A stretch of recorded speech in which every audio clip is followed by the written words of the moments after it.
ಸಭೆಯಿಂದ ವಿಧಾನ ಪರಿಷತ್ ಚುನಾವಣೆಯಲ್ಲಿ ಅಡ್ಡ ಮತದಾನ ಸದ್ದು ಮಾಡಿದೆ. ಬಿಜೆಪಿ ಜೆಡಿಎಸ್ ಶಾಸಕರುಗಳಿಂದ ಅಡ್ಡ ಮತದಾನ ಆಗಿದೆ ಅನ್ನುವಂಥದ್ದು ಗೊತ್ತಾಗಿದೆ. ಹಾಗಾದ್ರೆ ಇದು ದೋಸ್ತಿ ಪಾಳಿಕೆ ಯಾವ ರೀತಿಯ ಆಘಾತ ಕೊಟ್ಟಿದೆ, ಅದಕ್ಕೆ ಸಂಬಂಧಪಟ್ಟಂತೆ ಡೀಟೇಲ್ಸ್ ಇದೆ, ನೋಡ್ಕೊಂಡ್ಬನ್ನಿ.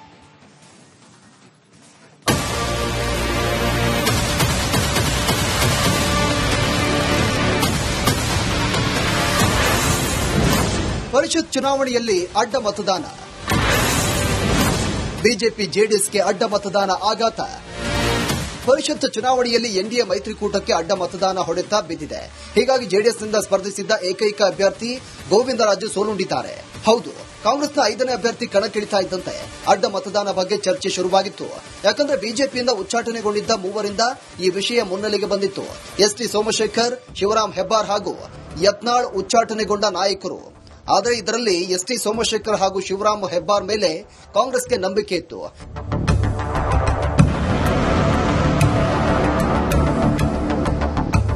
ಇನ್ನು ಜೆಡಿಎಸ್ ಶಾಸಕರಿಂದಲೂ ಅಡ್ಡ ಮತದಾನ ನಿರೀಕ್ಷೆ ಇತ್ತು. ಅದಕ್ಕೆ ಆತ್ಮಸಾಕ್ಷಿ ಮತಗಳು ಅಂತ ಹೇಳಿಕೊಂಡು ಓಡಾಡ್ತಾ ಇದ್ರು. ಜೆಡಿಎಸ್ ಜಿಟಿ ದೇವೇಗೌಡ, ಹನೂರು ಮಂಜುನಾಥ್ ಮೇಲೆ ಜೆಡಿಎಸ್ ನಾಯಕರು ಅನುಮಾನವನ್ನ ವ್ಯಕ್ತಪಡಿಸಿದ್ರು. ಆದರೆ ಬಿಜೆಪಿ ಶಾಸಕರಿಂದಲೂ ನಡೆದಂತ ಅಡ್ಡ ಮತದಾನದಿಂದಲೂ ಜೆಡಿಎಸ್ಗೆ ನಷ್ಟ, ಬಿಜೆಪಿಯಿಂದಲೂ ಹೊಡೆತ ಬಿದ್ದಿದೆ. ಅಡ್ಡ ಮತದಾನ ಮಾಡಿದವರು ಯಾರು? ಈ ಬಗ್ಗೆ ಸ್ವತಃ ಬಿಜೆಪಿ ಜೆಡಿಎಸ್ ಪಕ್ಷದಲ್ಲೇ ಹಲವರ ಹೆಸರು ಮುನ್ನೆಲೆಗೆ ಬಂದಿದ್ದು, ಒಂದೊಂದು ಹೆಸರು ಕುತೂಹಲ ಕೆರಳಿಸಿದೆ. Congress master plan.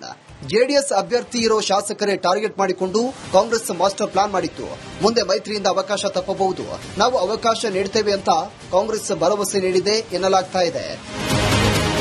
ಇನ್ನು ಅಡ್ಡ ಮತದಾನ ಮಾಡಿರುವಂತಹ ಬಿಜೆಪಿ ಶಾಸಕರನ್ನ ಸೆಳೆದಿದ್ದು ಹೇಗೆ ಅಂದ್ರೆ, ಯಾರ ಮೇಲೆ ಕೇಸ್ ಇದೆ ಅವರನ್ನ ಮೊದಲು ಟಾರ್ಗೆಟ್ ಮಾಡಲಾಗಿತ್ತು. ಮತ ಹಾಕದಿದ್ರೆ ನಿಮ್ಮ ಮೇಲಿರುವಂತಹ ಕೇಸ್ ರೀಓಪನ್ ಮಾಡೋದಾಗಿ ಬೆದರಿಕೆ ಹಾಕಲಾಗಿತ್ತಂತೆ.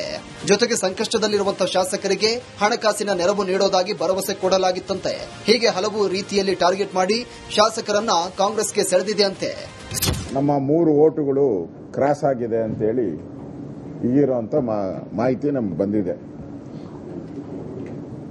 ಯಾರು ಹಾಕಿದ್ದಾರೆ ಅದು ಗೊತ್ತಾಗುತ್ತೆ, ಯಾರು ಮಾಡಿದ್ದಾರೆ ಏನು ಅನ್ನೋದ್ರ ಬಗ್ಗೆ. ಮುಂದೆ ಅದ್ರ ಬಗ್ಗೆ ಪಕ್ಷ ತೀರ್ಮಾನವನ್ನ ನಾವು ತೆಗೆದುಕೊಳ್ತೀರಿ. ಈಗ ನಮ್ಮ 2 ಅಭ್ಯರ್ಥಿಗಳು ಗೆದ್ದಿರುವಂತದ್ದು ಖುಷಿ ತಂದಿದೆ. ಸೊ ಅವರಿಗೆ ಅಭಿನಂದನೆ ಸಲ್ಲಿಸ್ತಾ ಇದ್ದೀನಿ.